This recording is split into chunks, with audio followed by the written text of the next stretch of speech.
Immigration agents. Tonight, we're hearing from one of the people inside that vehicle when it happened. There are still a lot of unanswered questions about what led up to this shooting. Eyewitness News reporter Annabelle Munoz is in San Bernardino with the latest. Martin says he was working with his father-in-law and 18-year-old son-in-law this morning when their vehicle was suddenly surrounded by unmarked cars and masked men. They hopped out with their pistols already drawn.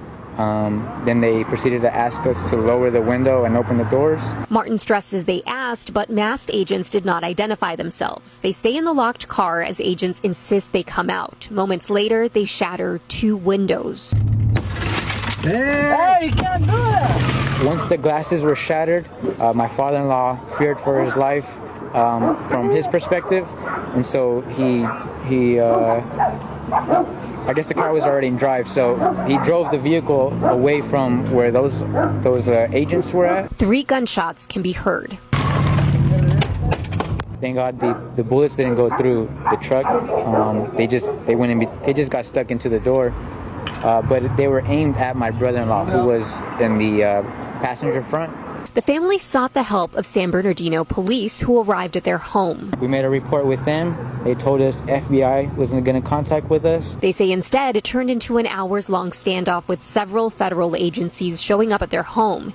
They say this officer seen pulling out a weapon during the vehicle stop is the same person who fired the gunshots. He said, or that he didn't shoot, sorry, that those 3 shots were him tapping on the glass.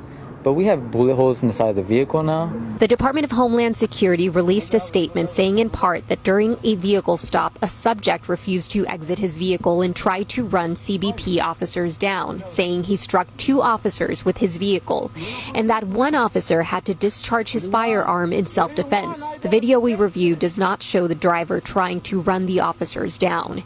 The agency did not answer our questions about why the driver was stopped or whether the agents had an administrative or judicial warrant. Community groups are calling for accountability. It seems there to be like a lot of impunity, and this might be again one of the cases where we can bring forward to courts and say this is what's happening, right? When you let loose an administration and an agency to just basically create their own rules.